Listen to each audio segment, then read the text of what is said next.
Now that we've gone over how you can create a split for yourself, let's get into the information you can get about that split or any other existing split right from the Splits user interface.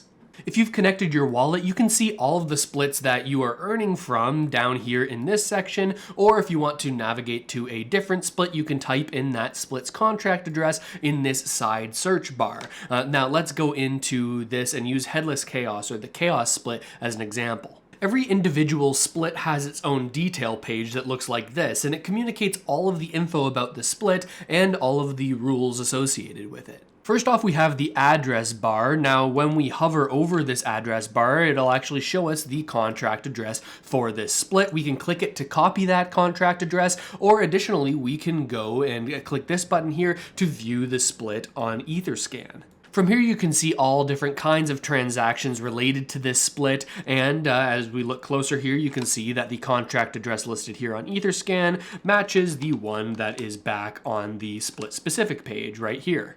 Here in this split recipient section, you can see all of the individual wallet addresses that are earning a share of the funds that are sent to this split. And on the right-hand side, you can see all of those individual percentages so that you can know exactly how much each individual wallet address is earning of the funds that are sent to the split. If you're signed in with your wallet address and you're earning from this particular split, you'll see your wallet address and your percentage right at the top of the list for easy viewing. Otherwise, this will be sorted in order from the highest percentage to the least percentage.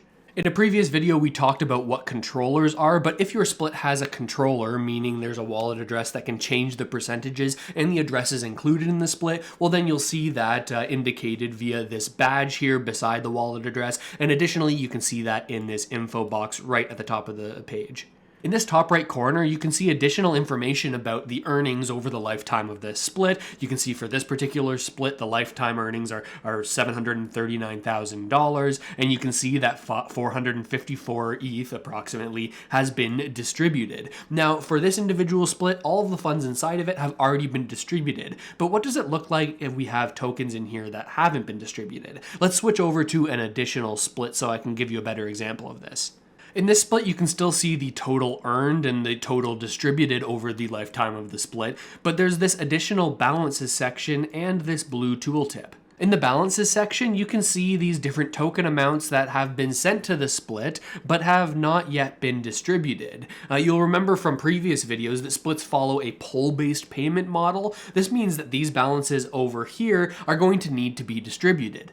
And this particular split has a distribution bounty of 0.3198%. Now, that means that if I were to go here and select these balances, then I could personally distribute these tokens to the recipients that are listed for this split, and I would receive 0.3198% of whatever balances I distributed. Now, this is pretty neat because it means that as these balances grow, a bot will just come and distribute these automatically so that the recipients don't have to. Now, if you scroll down on any particular split's detail page, you'll get to this activity section where you can see all of the different things that are happening related to this split. You can see all the different instances where there was ETH or any other token distributed from this split. And if we click this drop-down menu, you can see all of the different recipients and how much they earn from this particular distribution. Along with other things for splits that have controllers, you can see when there are different people added to the split over time, or when any details about the split are changed. Hopefully that gives you a better idea of how you can better understand anything related to either a split that you've set up or a different split that you're just taking a peek at. Now, in the next video, we're going to talk about how you can send funds to your split or how you can tell other people or applications to send funds to your split.